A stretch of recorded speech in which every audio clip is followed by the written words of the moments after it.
Okay, so we'll start with next question. Question number 2.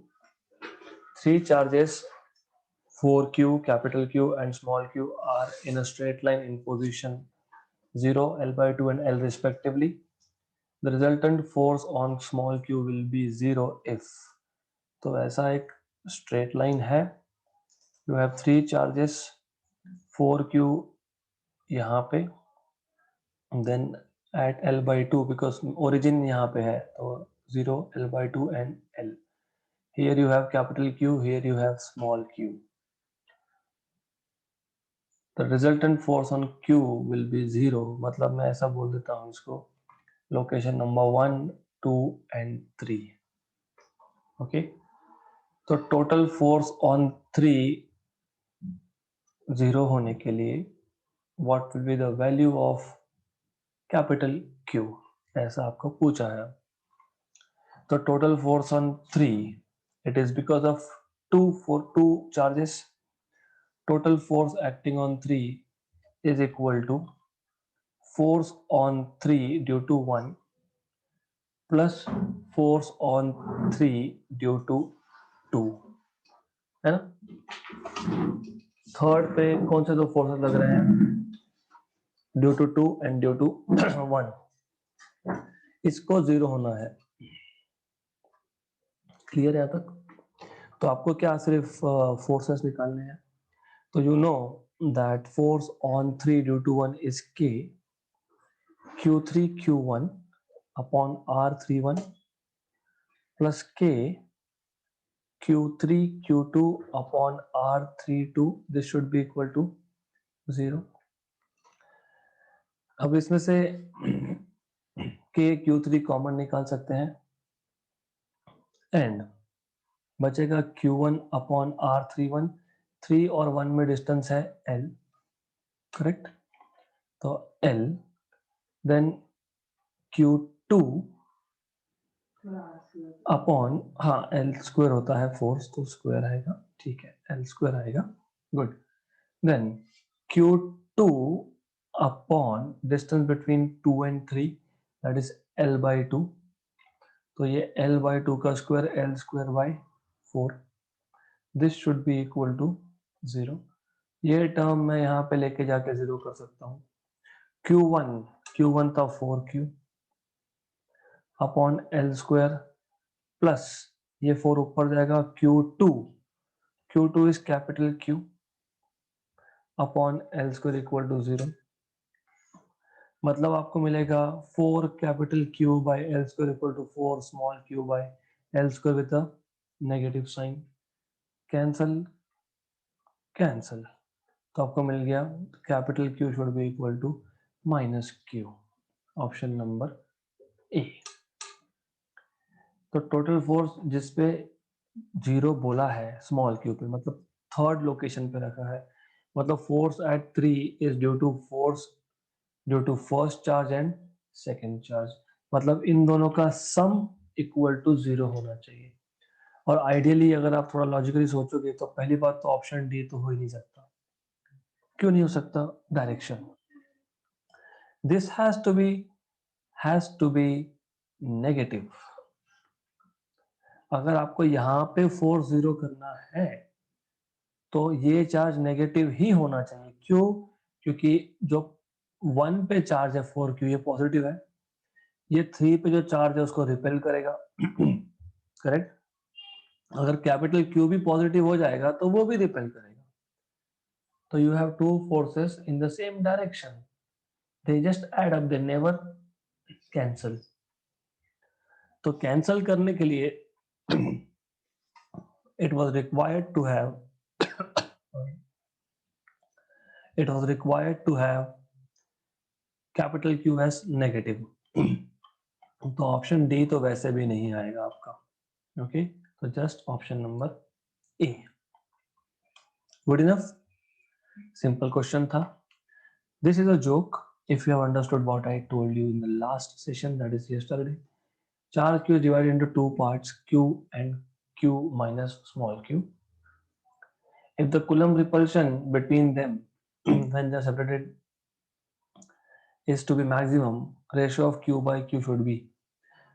देखो मैंने कल बताया था कि स्मॉल q मतलब कैपिटल Q कैसे डिवाइड करोगे. यू विल से कि मैं कैपिटल Q को Q1 which is small q इसको हाफ रखूंगा. कल ही बताया ना मैंने, हाफ हाफ डिवाइड करना पड़ेगा. तो कैपिटल Q कैसे डिवाइड किया, Q1 और Q2 को हमने Q1 और Q2 को हमने इक्वल टू Q by 2 कर दिया.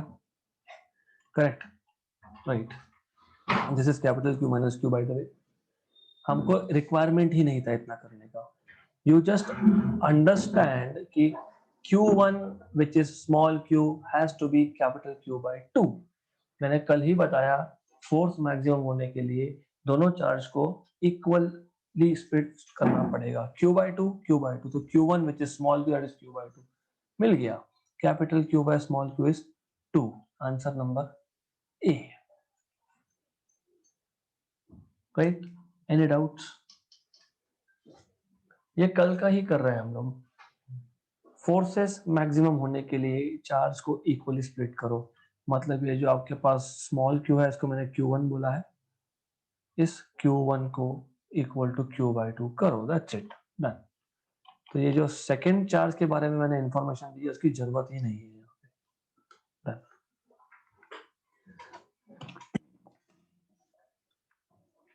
An infinite number of charges, each of charge 1 microcoulomb, are placed on the x-axis with coordinates x equal to 1, 2, 4, 8 up to infinity. 1, 2, 4, 8, 16, 32, 64, 128, 256, 512, 1024 up to infinity. If a charge of 1 coulomb is kept at the origin, then what is the net force acting on 1 coulomb charge? ऐसा हमारे पास एक line है infinite. Then we have charges which are kept at 1, then 2, then nothing at 3, then 4, then at 8 and so on. So each charge here is, let us say 1 microcoulomb, let us denote by small q. 1 microcoulomb, 10 power minus 6 coulomb. Or origin pe we have kept a capital Q charge which is 1 coulomb. And you're supposed to find out what is the total force, net force acting on the charge. You already know that total force at the origin, because it is origin, will be force due to first charge at origin. आपको लिखना है तो लिख सकते हो on 0 due to 1 plus on 0 due to 2 plus on 0 due to next charge, है ना, so on so forth. Clear यहाँ तक? Principle of superposition of forces clear. Then force का जनरल फॉर्म क्या आता है? K Q1 Q2 बराबर capital Q small q upon distance. पहले दो में डिस्टेंस कितना? 1. तो ये आ गया 1 का स्क्वायर प्लस k वापस से Q1 Q2 क्योंकि ओरिजिन पे कैपिटल Q है, सेकेंड लोकेशन पे भी Q है, डिस्टेंस है 2 plus k Q by 4 square plus k Q by 8 square and so on. Clear यहाँ तक? We can take out k, capital Q, small q, common. We will have 1 by 1 square is 1, plus 1 by 4, plus 1 by 16, plus 1 by 64, and so on. यहाँ तक clear? Then you must know that this term in the bracket 1 plus 1 by 4 plus 1 by 16 plus 1 by 64 is a geometric progression. The term 1 plus 1 by 4 plus 1 by 16 plus 1 by 64 plus 1 by something something is geometric progression having infinite number of turns with first term A as 1, common ratio. How do you find out common ratio? 2 divided by 1 or 3 divided by 2 or 4 divided by 3. 1 by 4 by 1 is 1 by 4. Common ratio मतलब किसी भी दो terms में ratio common होता है इन geometric progression. Arithmetic progression में किसी भी दो एडजेसेंट टर्म्स में डिफरेंस सेम होता है. जैसे 1 plus 2 plus 3 plus 4 plus 5 plus 6 plus 7 plus 8, 2 4 6 8 10, 3 6 9 12 15. That is arithmetic progression. Geometric progression में ratios are same. Common ratio बोलते हैं. आर की वैल्यू यहाँ पे आ गई 1/4. क्यों? और देखो नॉर्मली क्या है किसी भी दो टर्म का रेशियो सबसे सिंपल क्या है, ये दोनों का ratio second term by first term, क्योंकि फर्स्ट टर्म 1 है तो कितना आ गया 1/4. Now because you most of you don't have mathematics or did not have mathematics in the past, I should tell you that अगर इन्फिनाइट टर्म्स नहीं होते, finite terms होते, तो sum of first n terms of a geometric progression is a 1 minus r raised to n upon 1 minus r. First n terms, यही याद रखना क्योंकि infinity is a special case of this. तो अगर मैं infinite term डाल रहा हूं तो a 1 minus r raised to infinity upon 1 minus r. अभी r की वैल्यू रेशियो है तो 1 से छोटा ही आता है वो, तो मैंने 1/4 raised to infinity किया, मतलब 1 raised to infinity upon 4 raised to infinity. 1 raised to infinity is 1 because anything raised to 1 is 1. 4 raised to infinity is infinity, 1 by infinity is 0. तो यही स्पेशल केस में ये यहां से गया. इसका मतलब ये कि sum of infinite terms of a geometric progression is directly this a upon 1 minus r. इसका मतलब हम जो यहाँ पे ये हमारे पास जीपी है, ज्योमेट्रिक प्रोग्रेशन है, इसका टोटल जब सम करेंगे a 1 minus 1/4, क्योंकि r की वैल्यू 1/4 है, तो ये 1/4 minus 1/4 मतलब 1/3/4 मतलब 4/3 आएगा. Therefore, total force on the origin was equal to KQQ 4/3, क्योंकि ब्रैकेट का एडिशन हमको मिला है 4/3. नाउ क्योंकि आंसर में वैल्यूज है तो हमको वैल्यू सब्स्टिट्यूट करनी पड़ेगी. K in SI unit is 9 into 10 power 9.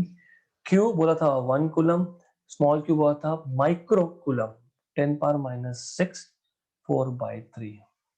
1 जा 3 जा 3 4 जा 12 और 10 के पावर में 9 और minus 6 मतलब 10 power 3. 12 into 1000 is 12,000 newton. Option number B correct. और ये नीट में आया है. ओके मतलब ज्योमेट्रिक प्रोग्रेशन पता होना चाहिए. Right good. तो ये जेईई में भी आता है बट नीट में भी पूछा गया है तो पता होना चाहिए.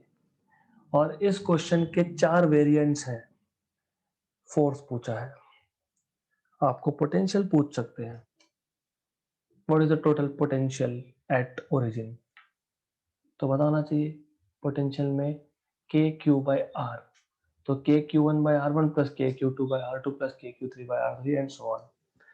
आपको potential energy of the system पूछ सकते हैं. Right. Similarly same questions they can ask in gravitation. Right good. Then 3 charges capital Q plus Q plus Q small plus are placed at the vertices of a right angle isosceles triangle as shown.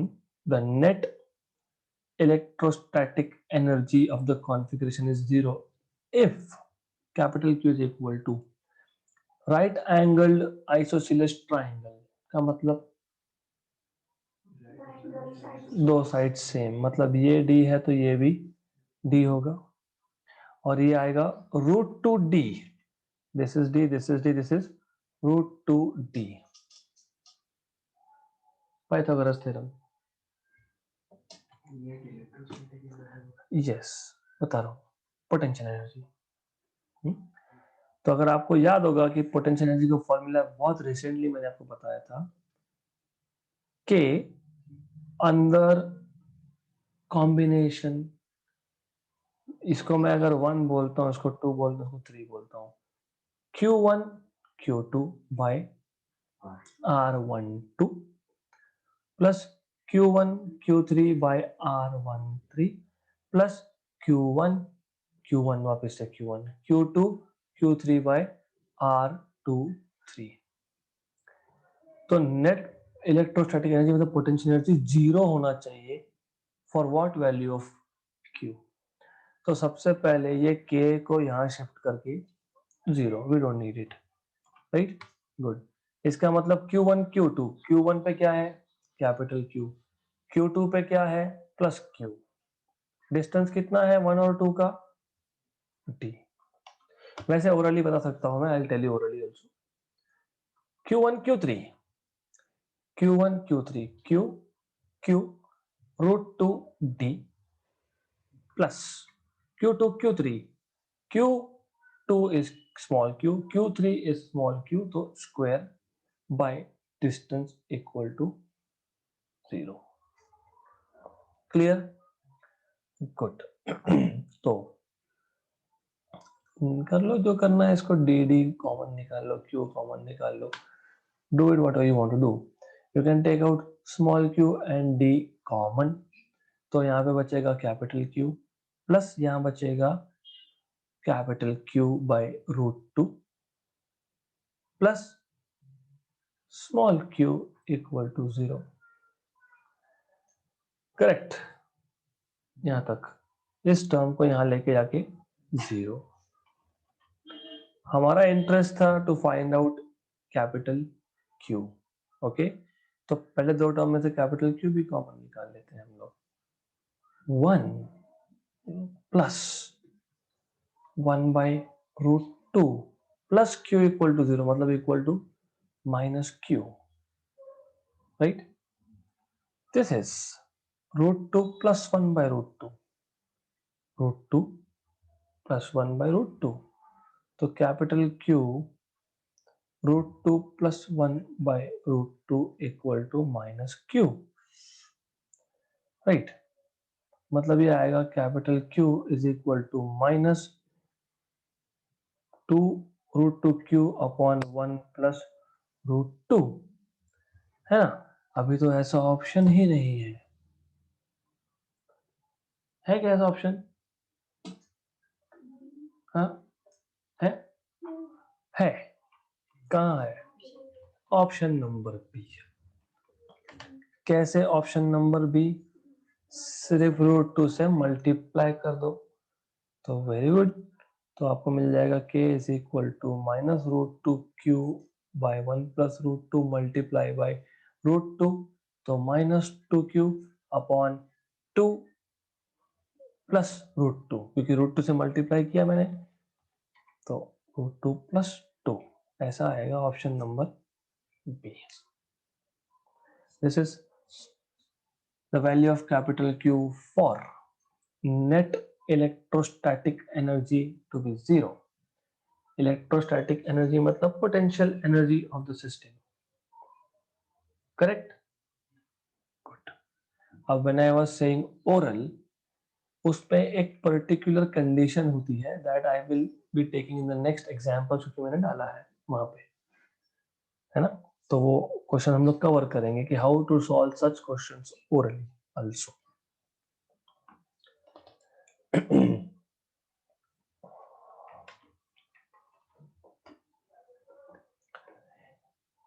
In the rectangle shown below, the two corners have charges Q1 which is minus 5 microcoulomb and Q2 which is plus 2 microcoulomb. The work done in moving a charge plus 3 microcoulomb from B to A. यहाँ पे ठीक है, it's going in the background, तो ठीक है, तो B पे plus 3 microcoulomb का चार्ज है, उसको उठा के यहाँ पे रखना है. तो what is the work done? If you remember, I told you that work done to move from B to A is difference in potential into the charge that you are moving. Okay, difference in potential, यहाँ पे final location का potential minus initial का potential into charge that you are moving. So what I want from your side is to find out what is V and VB.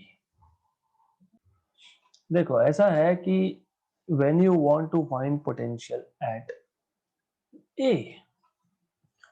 सबसे पहले आपका दिमाग जो है कंप्यूटर से फास्ट काम करना चाहिए.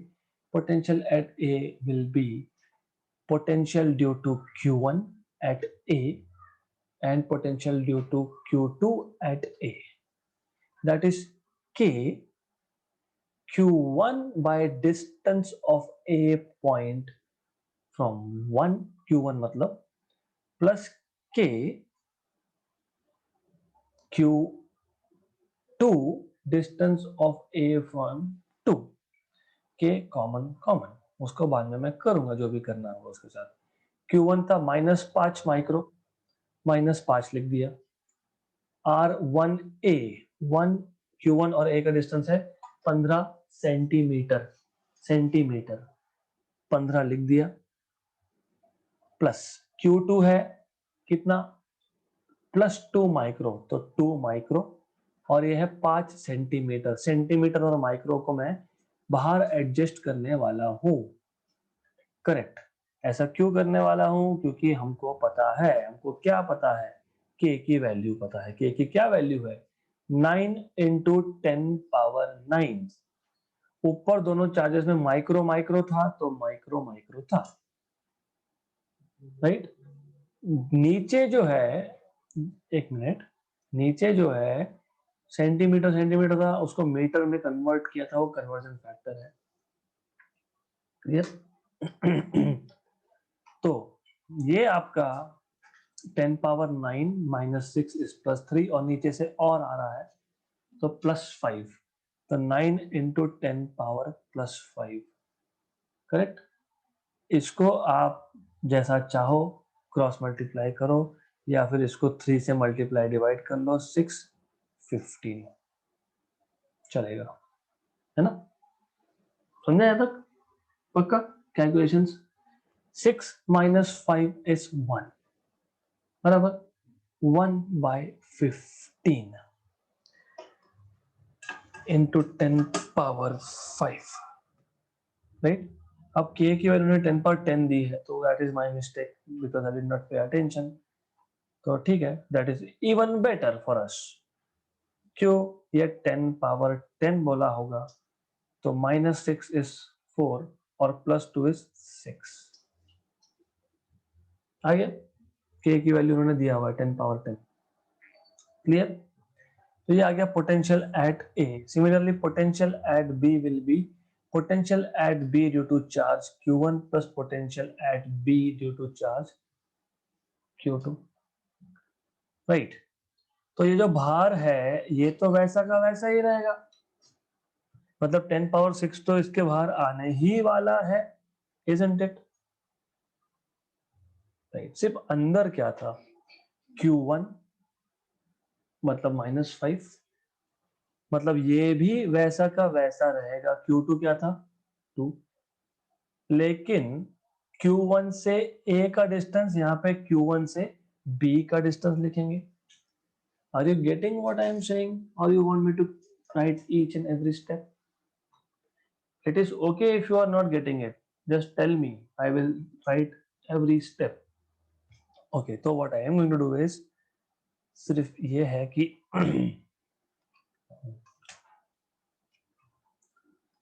so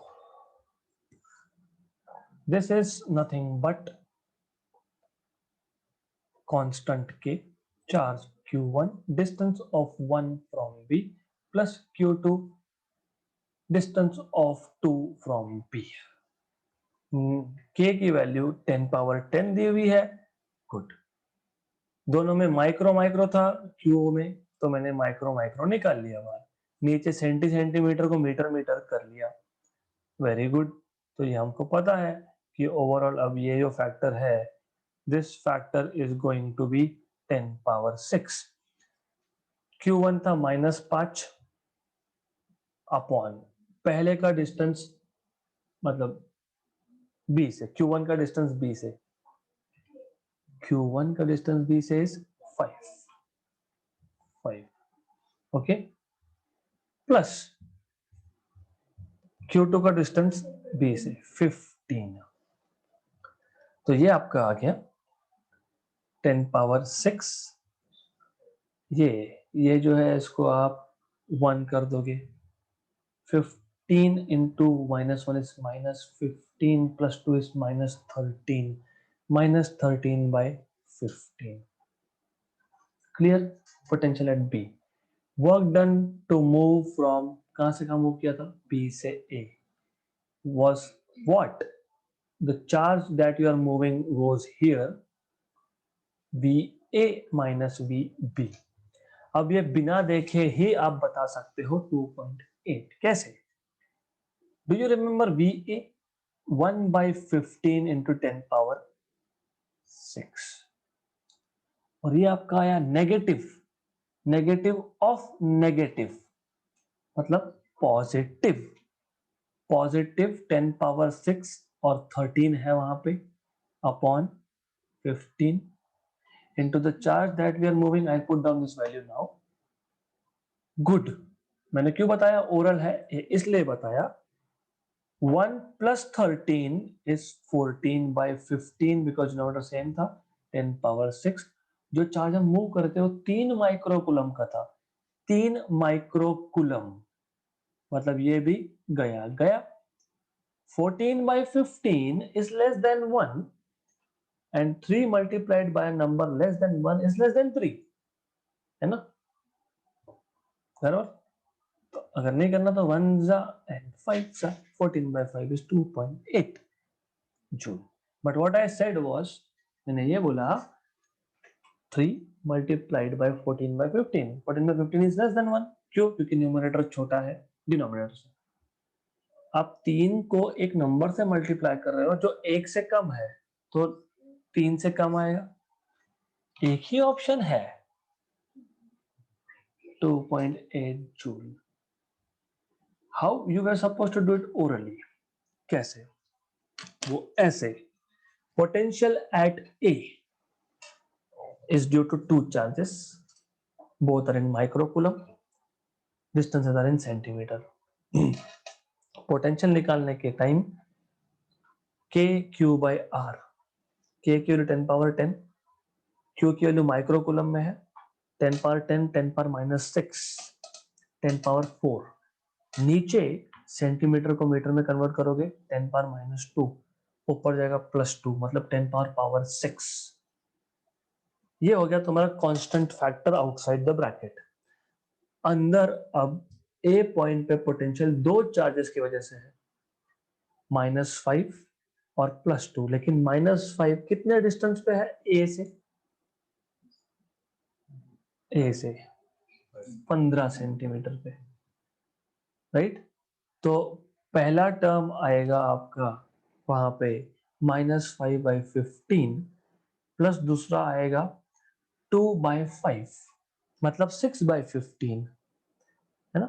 -5 plus 6/15, 1/15. 10 power 6/15 is total potential. Similarly for B, 10 power 6 parameter तो पहले ही है.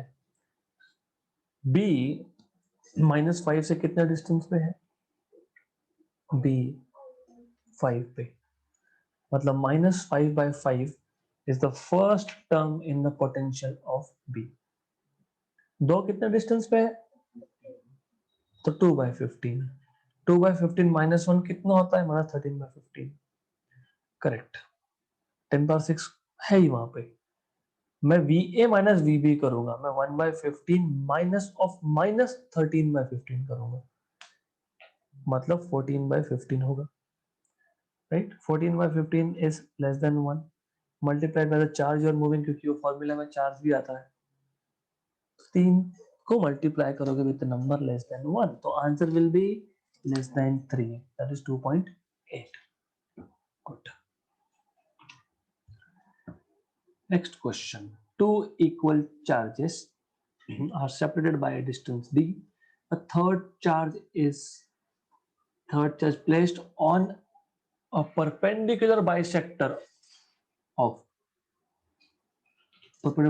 at x distance, okay, will experience maximum coulomb force when. ऐसा है कि you have two charges separated by d, उसका परपेंडिकुलर बाइसेक्टर मतलब वो पॉइंट जो होगा, लेट अस से समवेयर ओवर हियर, ये इक्वल चार्जेस है q और q, location 1 location 2। Perpendicular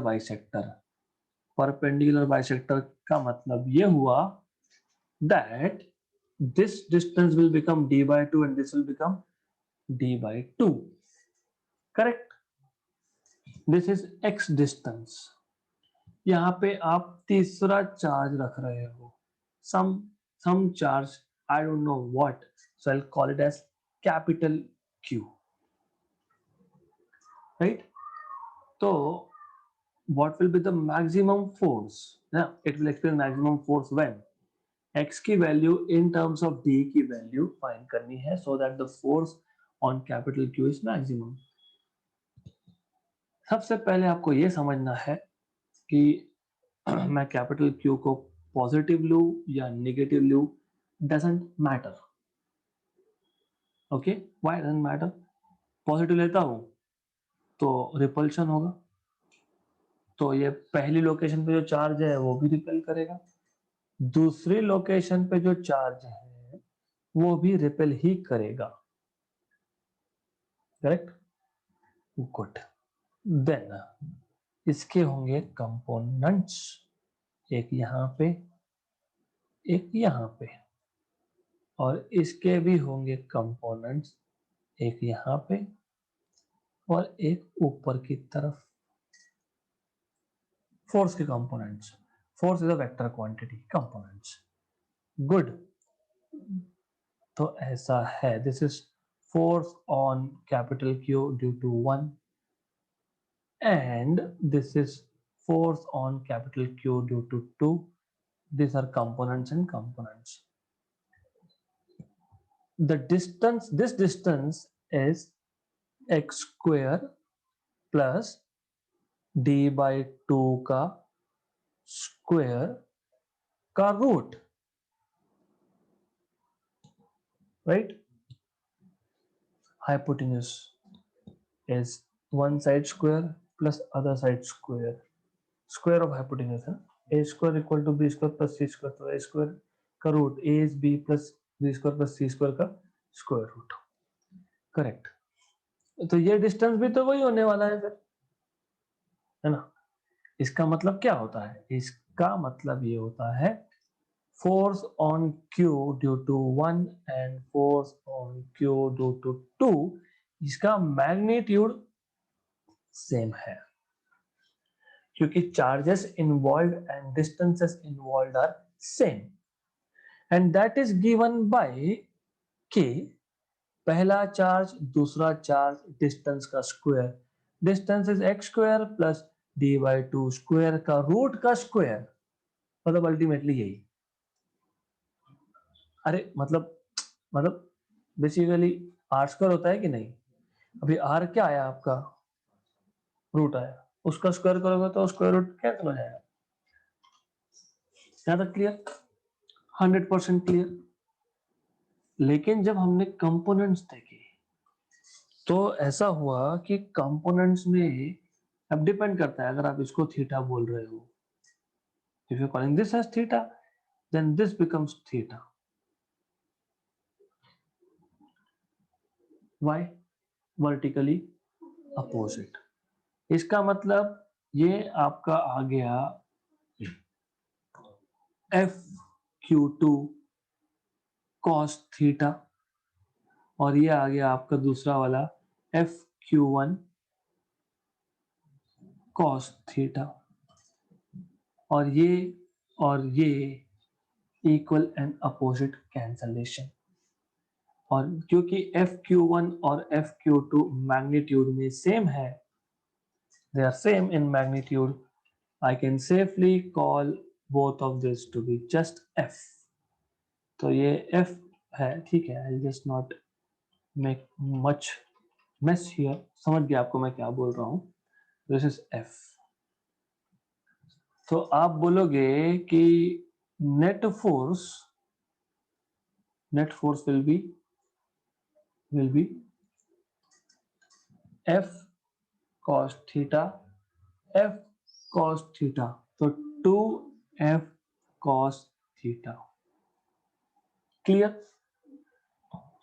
right. तो नेट फोर्स है. तो अब because you already know that this is net force, then और F की वैल्यू ऊपर लिखी है हमने, है ना. तो F net will be equal to 2 into F. और F क्या फाइंड किया आपने? KQQ by x square plus D by 2 square. तो ये आ गया KQQ x square D by 2 का square cos of theta. Right. But what is cos theta? अरे 30 कहां से आ गया? डायग्राम से बताओ. What is cos theta? Adjacent side upon hypotenuse. तो cos theta क्या है यहाँ पे? Adjacent side क्या है? X. Hypotenuse क्या है? अरे बाबा रे. हाँ. Yes. तो it is x. हाँ. X square plus D by 2 का होल स्क्वायर का रूट. ये वैल्यू जाएगी यहाँ पे, तो वहां पे लिख देते हैं ये वैल्यू.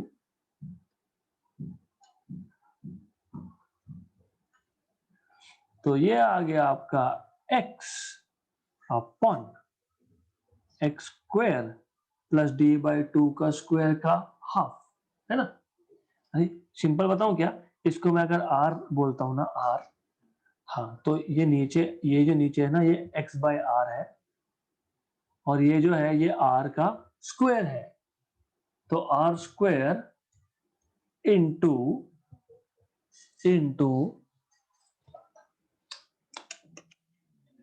मुझे आपको सिंप्लीफाई करके देना पड़ेगा. No issues, we have done nothing wrong so far. मुझे सिर्फ ये है कि आपको क्या है, इसको हटाओ यहां से, इसको भी यहां से gate rid of this. Good. I will call this as R.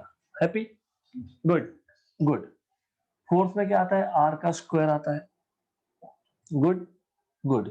cos theta में क्या आएगा? x by r आएगा. आएगा. तो F net will be 2F cos theta. अब मुझे बताओ, ये जो आपने F लिखा है यहाँ पे, so F net will be 2 into F. F क्या आया? KQQ by r square. cos क्या आया? x by r. तो ये बना क्या? 2KQQ x by r cube. बराबर. करेक्ट. बट r क्या था? X square plus D by 2 का स्क्वायर का रूट. तो ये क्या आएगा? 2KQQ x upon x square plus D by 2 का स्क्वायर का क्यूब. पर r में रूट था इसलिए 3/2 हुआ वहां पे. क्लियर यहां तक? हाँ. तो ये आ गया आपका F net. अब आपको बोला है कि ये जो फोर्स है ये मैक्सिमम कब होगा। मतलब आ गए हम मैथमेटिकल पॉइंट पे।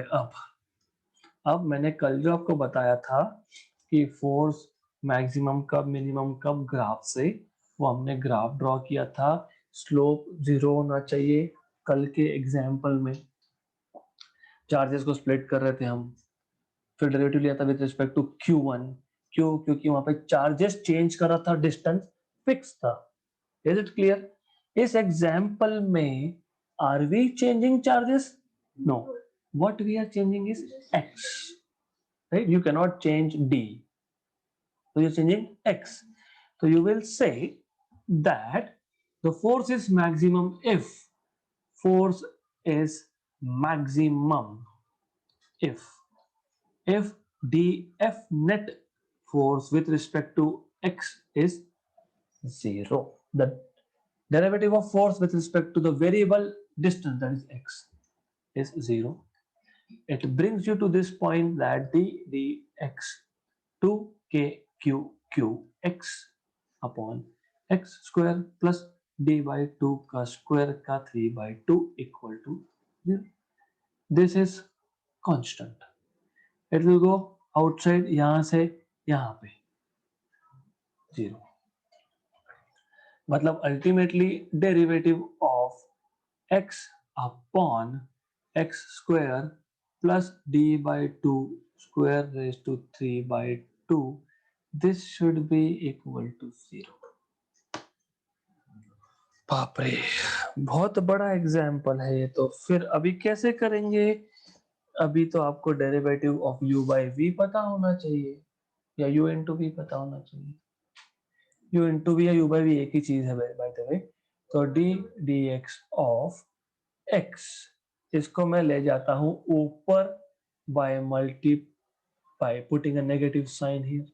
अभी u into v लगा लो।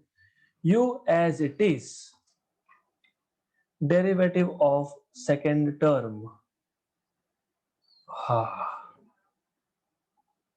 plus second term as it is derivative of first term, that is x with respect to x is 1. Clear? Good. Then solve करना पड़ेगा। What is derivative of f of x raised to n? Yes, x into, मतलब x तो constant था, n into function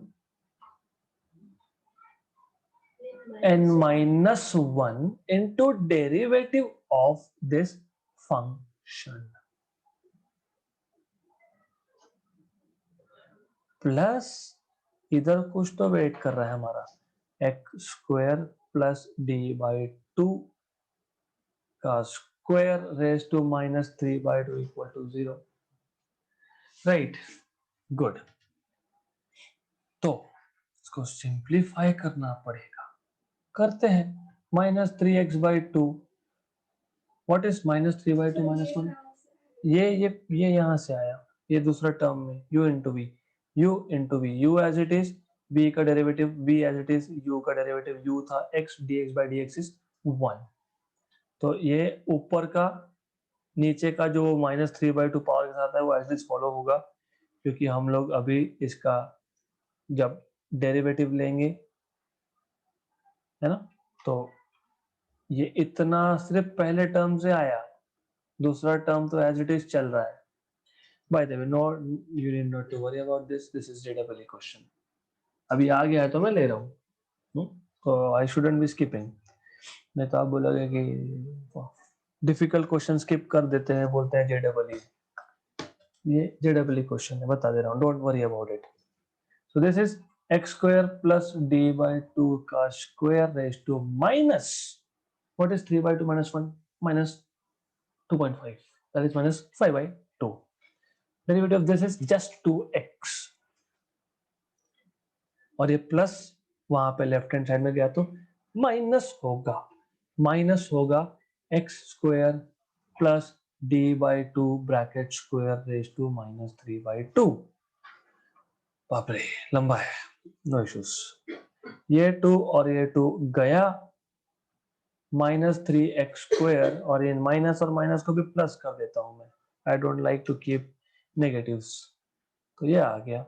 और ये जो term है, ये टर्म जो है ये लेफ्ट हैंड साइड से राइट हैंड साइड में ले जाएंगे तो डिवाइड होगा, मतलब ये x² प्लस d/2², यहाँ पे -3/2 था, नीचे सेम टर्म विथ -5/2 आएगा, ऊपर जाके +5/2 होगा, तो ऊपर जाके +5/2 होगा, +5/2 होगा, तो 2/2 कितना 1, तो 3x² is equal to x² plus d/2 का स्क्वायर, ये आ गया 2x² इक्वल टू d/2 का स्क्वायर, रूट लिया तो √2x प्लस माइनस d/2, तो x equal two plus minus d/2 √2, d/2 √2 finally, right. तो ऐसा क्वेश्चन है वो। Well, this is how you can solve this question. हाँ, इसकी शॉर्टकट ट्रिक आप कर सकते हो only if you have very good mathematical background. Very good मतलब very very good.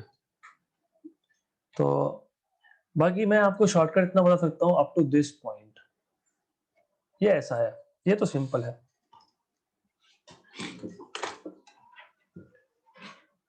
चार्जेस यहां पे थे, फोर्सेस ऐसे होंगे,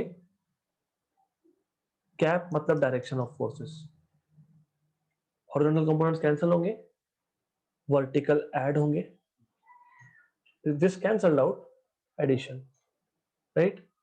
एंगल हमने थीटा जो माना है उसके हिसाब से कॉस और कॉस कंपोनेंट है, चार्जेस सेम थे, डिस्टेंस सेम था, तो 2f cos theta will be net.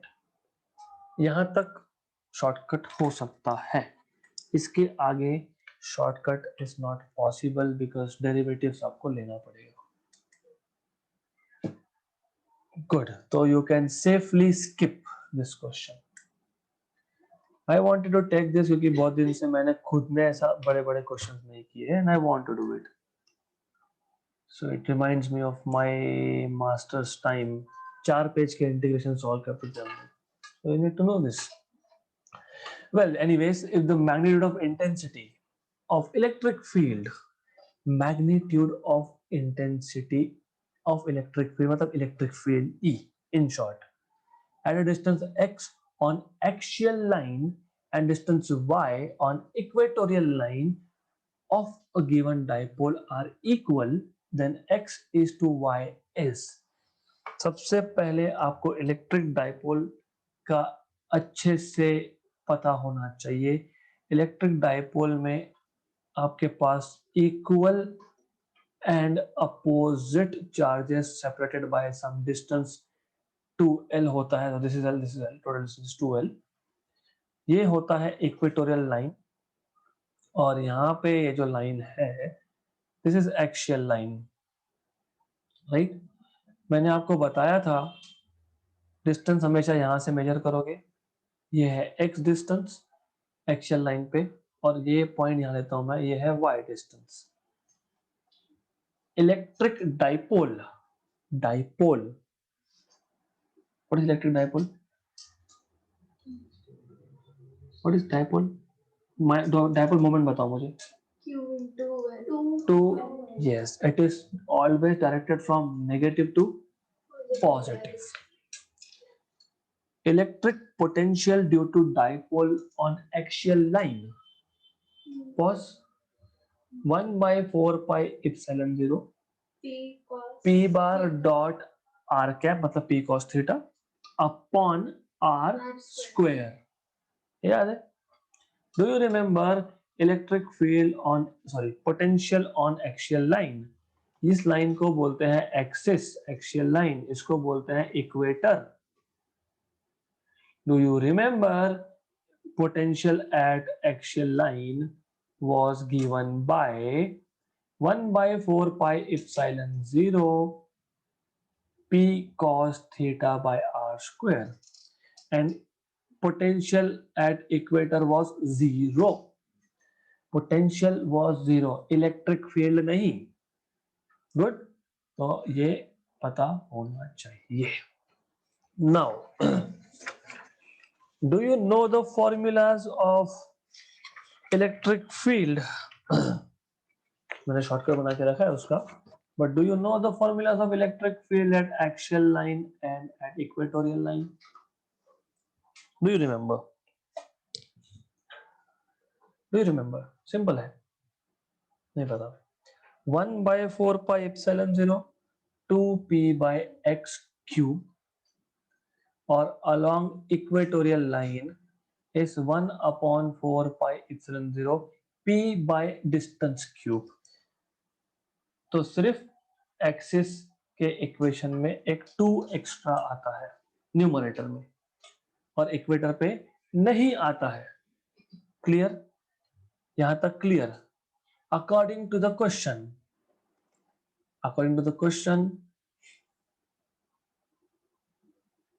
इन दोनों को ही इक्वल बोला है.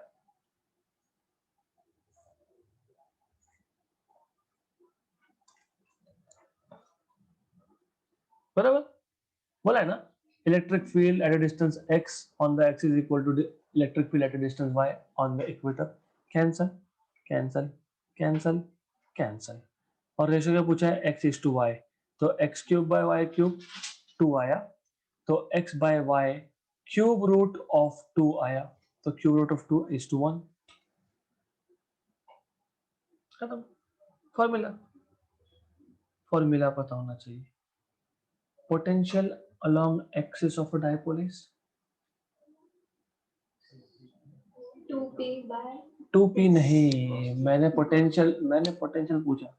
अच्छा, p cos theta by r square 1 by 4 pi epsilon 0 p cos theta by. What is potential at equator? 0. What is electric field on axial line? हाँ, तो वो क्या? 1 by 4 pi epsilon 0 2p by distance cube. यहाँ पे x था तो x, और equator पे सिर्फ. Very good. तो let us make a trick now. ये जो यहाँ का फैक्टर था, this is what? This is electric field at equatorial line. इसका मतलब electric field at axial line is 2 times of. अभी आसान क्या है? आसान ये है कि ये याद रख लो, 1 by 4 pi epsilon 0 p by distance cube. Right? तो अभी 2 का कंफ्यूजन खत्म. राइट? फॉर्मूला का जनरल स्ट्रक्चर याद आ गया. हाँ, तो ये नीट के लेवल में इंक्लूडेड है. तो you need to know this. Good. Direction नहीं, मैं मैग्नीट्यूड वाइज बात कर रहा हूं. आप बोलोगे कि vector. The moment you right this, I will say -1. Direction अभी अगर इस पॉइंट पे देख रहे हो आप, तो डायरेक्शन विल बी इधर हियर और हियर, इलेक्ट्रिक फील्ड का. और अगर इक्वेटोरियल लाइन में देख रहे हो तो डायरेक्शन विल बी हियर और here. Depends on the value of charges. तो ठीक है, वो बाद में देखेंगे हम लोग. Good. If 2 like charges of magnitude 1 nanocoulomb and 9 nanocoulomb, 10 per minus 9 is nano, are separated by a distance of 1 meter, then the point on the line joining the charges where the force experienced by the charge placed at that point is 0 is. Very good. ये ऐसा एक line है. मैं मानता हूं कि यहाँ पे A पॉइंट पे 1 नैनोकूलम का चार्ज है, B पॉइंट पे 9 नैनोकूलम का चार्ज है. अब इस जो लाइन जो ज्वाइन कर रहा है यहाँ पे कौन से पोजीशन पे force will be 0 on any other charge. Correct. सबसे पहली बात यह होती है कि यू नीड टू डिसाइड कि चार्ज रखना कहाँ पे है। Should I be keeping it here और इन बिटवीन हियर और हियर। इन बिटवीन तो देखते हैं क्यों। wait yes, like charge। wait, if I keep a charge here तो A पे जो चार्ज है पॉजिटिव है वो रिपेल करेगा, दूर धक्का देगा। B पे जो है वो भी दूर धक्का देगा, same direction. You can not keep here. यहां पे रख दिया तो सेम प्रॉब्लम, तो बीच में कहीं पे रख देते हैं, बोल देंगे x डिस्टेंस फ्रॉम A। तो अब A पुश करेगा, B भी पुश करेगा, तो कैंसिलेशन पॉसिबल है। तो मैं मान लेता हूं एक टेस्ट चार्ज QT रख दिया एट लोकेशन C, राइट। फिर हम बोलेंगे कैंसिल होने के लिए, बोले ना जीरो होने के लिए, right. So for the force on QT test charge to be 0, अभी आपको उसको टेस्ट चार्ज को 1 कूलम बोलो, 10,000 कूलम बोलो, माइक्रो कूलम बोलो, आपके ऊपर है। टेस्ट चार्ज है to be 0, force on test charge QT which is at C due to A, it should be equal to force at C due to B। K QC QA by distance RAC का square plus equal to K QC QB distance between BC का square. Cancel cancel cancel cancel. Charge at A is 1 nano coulomb, distance is x का square, correct। This is 9 nano coulomb, तो nano nano cancel हो गया, इसलिए मैंने लिखा नहीं था। अभी दोनों का बीच का डिस्टेंस कितना था, 1 मीटर था कि नहीं। हाँ, तो ये x है तो ये 1 माइनस एक्स होगा कि नहीं होगा, तो 1 माइनस एक्स का स्क्वायर। अभी ये स्क्वायर से अच्छा नहीं लगता ना, तो रूट ले लेंगे हम लोग। लेट अस टेक रूट, तो 1 बाई एक्स, 3/1 माइनस एक्स, तो ये आएगा 1 minus x equal to 3x, तो 1 equal to 4x, x equal to 1 by 4, that is 0.25 metre from A, क्योंकि x कहां से मेजर किया था हमने, A से। कहां से, 1 से, तो 0.25। गुड, ध्यान है आप लोगों का, वेरी गुड। तो both A and B, right. वैसे तो क्वेश्चन देख के ही, ऑप्शन देख के ही खत्म हो गया था। अगर 0.25 फ्रॉम फर्स्ट चार्ज है तो 0.75 फ्रॉम अदर है, तो एडिशन 1 है, मतलब करेक्ट है। सिर्फ डिसीजन लेना था कि चार्ज रख कर रहे हो, बीच में रख रहे हो तो देख के ही खत्म, A एंड B। क्योंकि बीच में रखोगे तो ही बोथ A एंड B होगा, राइट। गुड, तो this is how you can solve this question, simple. ऐसा नहीं है ना, लाइन ज्वाइनिंग तो यहाँ भी तो पास होगा ना, ये पूरा ही लाइन दोनों चार्ज से जा रहा है ना। ऐसा बोला क्या in between A and B, नहीं, तो फिर लाइन तो लाइन है।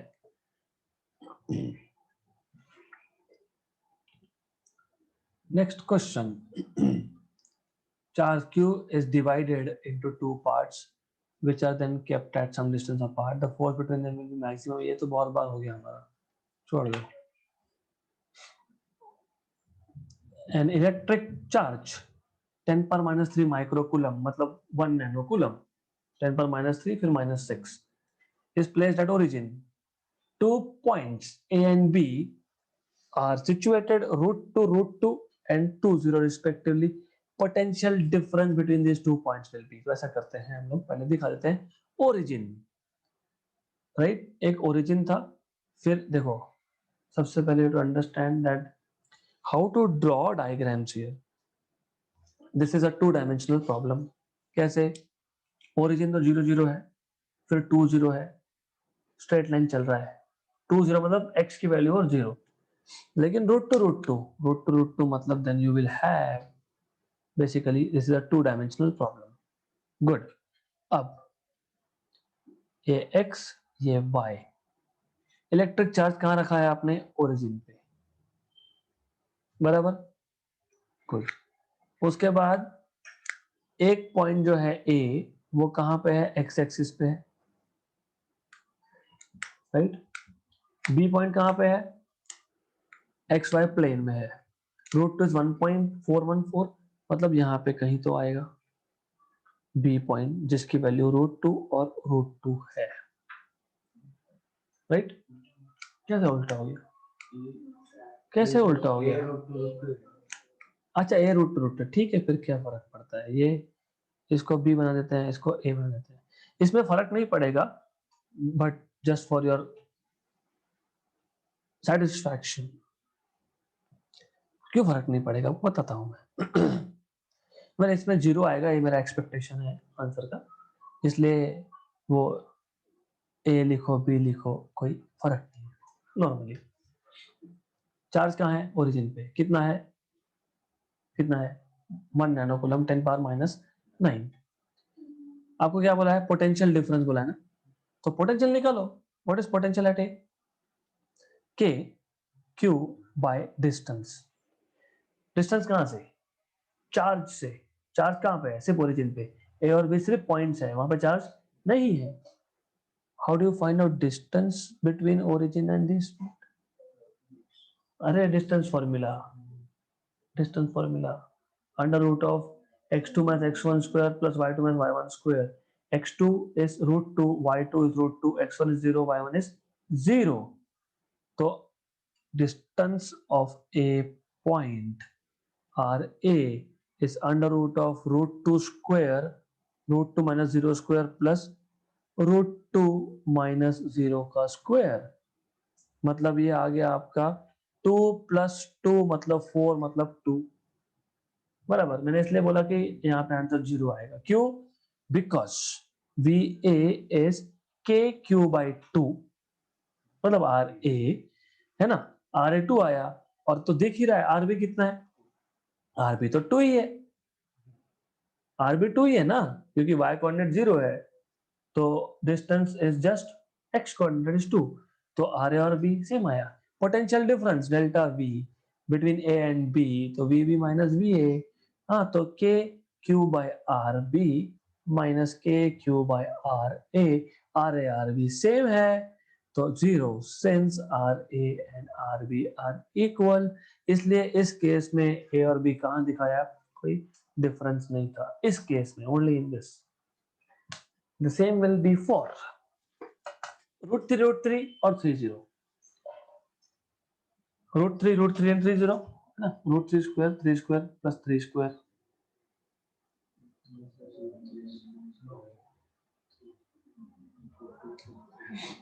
अभी ये ध्यान देना, ये root 3. Wait distance. Yes, look here. अगर a root 3 होता तो root 3 square is 3 plus 3 6. 6 का root is not 3. Square root of 6 is not 3. तो ऐसा root 3 और नीचे 3 0 और 0, तो आपको 0 नहीं, आपको -1. Correct. Good. This is a good question because this will make you remember relation between electric potential and the electric field. Electric potential at a point is potential मतलब V, सिर्फ इन्होंने phi से डिनोट किया है, x square y plus y z. Electric field at point 131 is, आपको पहले तो ये बताना चाहिए कि electric field is negative del operator. ये क्या होता है बताता हूं मैं. Into potential. ये फाई पोटेंशियल है, ये फ्लक्स नहीं है, क्योंकि क्वेश्चन में वैसा बोला है तो I am suppose to use the same notation. This del operator is a vector operator which is diaba by diaba x I cap. plus dabba by dabba y j cap plus dabba by dabba z k cap। तो ये है electric field vector. dabba क्यों बोलते हैं? Partial derivative. What is partial derivative? मेरे पास एक function है, मतलब लेट अस से टेम्परेचर है। Temperature is changing as I am changing position along x, तो dt by dx, but temperature also changes as I change in the y direction, तो dt by dy भी है, along z भी है, तो temperature is dependent but independent are three variables, right? x y z, है ना? तो इस केस में टेम्परेचर तीनों डायमेंशन में चेंज हो रहा है। तो जब मैं डेरिवेटिव लिखता हूं तो मैं dt by dx की जगह ड्याबा ड्याबा लिखता हूं। दैट्स इट, ये डिफरेंस है। dt इसको बोलते हैं कंप्लीट डेरिवेटिव, मतलब temperature will change only with x, that's it. So dt by dy will be zero then, correct? तो जब आपके पास कोई क्वांटिटी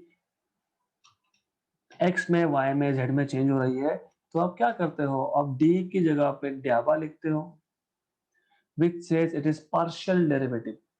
मतलब जो भी क्वांटिटी यहाँ लिख रहे हो, अभी टेम्परेचर है या फिर ये पोटेंशियल है, वो सिर्फ x पे डिपेंड नहीं करता, वो y और z पे भी करता है ना। वो इक्वेशन देखो, x square y plus y z, x भी आ गया, y भी आ गया, z भी आ गया, तो ये तीनों वेरिएबल पे डिपेंड करेगा। क्लियर? अब तो लिखो यहाँ पे E bar is equal to minus del operator, that is ड्याबा ड्याबा x I कैप प्लस ड्याबा ड्याबा y j कैप प्लस ड्याबा ड्याबा z k कैप। आपको चाहिए तो आप डी डी बोल दो, कोई फर्क नहीं पड़ता आपके लिए, पर it is, I should not be telling you wrong things, इसलिए मुझे वो ड्याबा ड्याबा बोलना पड़ता है बार बार। माइनस ये फाइ को अंदर लाएंगे, और देखो क्योंकि I cap j cap k cap है डेल ऑपरेटर में, इसलिए मैंने ई बार को वेक्टर बनाया है। Okay, then derivative with respect to y and then j cap and then derivative, और ये नीट में है तो बोलना मत कि जे डबल ई, में तो है ही पर नीट में भी है, क्योंकि one of this question is actually from NEET, और आगे एक और है मतलब इसका। Good, so you will have to take derivative of phi with respect to x first. So when you take derivative of phi with respect to x, derivative of phi x square y plus yz, second term का derivative with respect to x zero होने वाला है। क्यों? क्योंकि second term में x है ही नहीं। Correct, पहले टर्म में x स्क्वायर y है, y तो कांस्टेंट है क्योंकि मैं डेरिवेटिव ले रहा हूं with respect to x, derivative of x square y में y कांस्टेंट है, क्योंकि derivative with respect to x है, तो y बाहर बैठेगा, derivative x square is 2x, this is 2xy, correct? Similarly derivative with respect to y of x square y plus yz, ये problematic है। पहले टर्म में x square will sit outside, y का derivative with respect to y is 1, मतलब x square.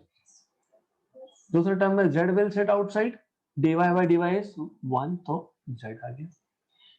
Then ये आ गया आपका derivative with respect to y, मतलब है ना, derivative phi with respect to y, तो मुझे लिखना पड़ेगा यहाँ पे, this is derivative of potential with respect to y। Similarly derivative of potential with respect to z जब करोगे तो वापस से पहली टर्म का डेरिवेटिव जीरो आएगा क्योंकि z नहीं है वहां पे। दूसरे टर्म में y बाहर बैठेगा, dz by dz इज 1, तो ये आएगा y, correct? Clear?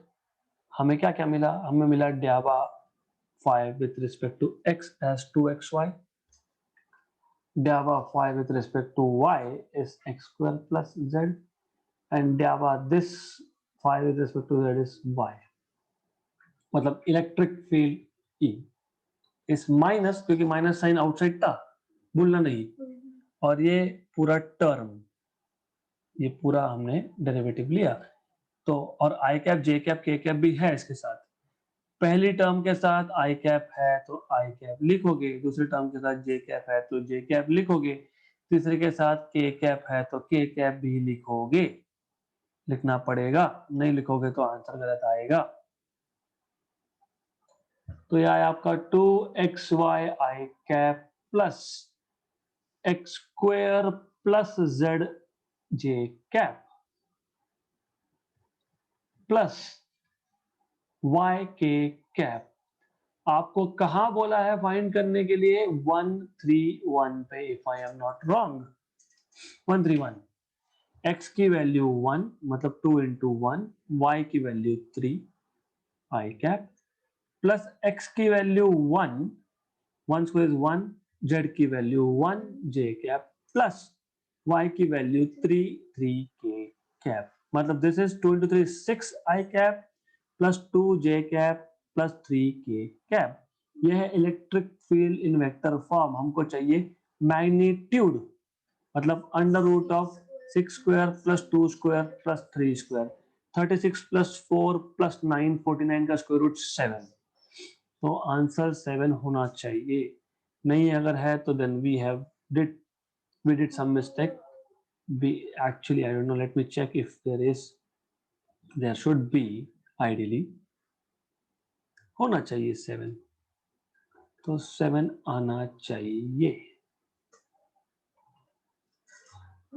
7 units, right? तो this was asked in NEET। Del operator पता होना चाहिए। तो that is why I keep on saying maths मत छोड़ो, मैथ्स मत छोड़ो। Good. Two identical small identical sphere, identical मतलब स्फीयर है तो शेप तो सेम ही है, radius is same basically. Good. Having charges, एक पे +10 माइक्रोकूलम है, दूसरे पे -90 माइक्रोकूलम है, attract each other with a force F Newton. So in this case F1 is F because one is negative, other is positive F. If they are kept in contact then separated by the same distance, मतलब पहले distance अगर R1 equal to R था, touch करने के बाद भी distance हमने R2 equal to R कर दिया, मतलब forces will depend only on charges because force is proportional to Q1 Q2 by R square, R भी यहाँ पे फिक्स है। न्यू फोर्स विल बी, देखो ऐसा है, conservation of charges, 10 minus 90 touch, 10 minus 90 is -80, separate half of -40 microcoulomb, मतलब F dash will be proportional to Q1 dash and Q2 dash, मतलब F dash upon F is equal to Q1 dash Q2 dash upon Q1 Q2। अब ये micro micro micro micro cancel होगा तो मैं नहीं लिखने वाला हूं। पहला क्या था 10, दूसरा क्या था -90, ये क्या था Q dash लिखना है। हाँ ठीक है, Q dash लिख देते हैं। 40 with a negative sign, do not forget, with a negative sign do not forget, okay, upon 10 -90, cancel cancel cancel cancel, तो -16/9 टाइम्स ऑफ ओरिजिनल फोर्स, तो 16F/9। सिर्फ माइनस का मतलब ये बताता है कि this force is now repulsive, पहले अट्रैक्टिव था अब रिपल्सिव है, राइट? तो 16F/9 आएगा आंसर, सेम डिस्टेंस पे रखा है इसके लिए, that is why force is proportional to Q1 Q2, correct? Do I need to go to next question? आज थोड़ा मैथमेटिकल ओवरडोज हो गया,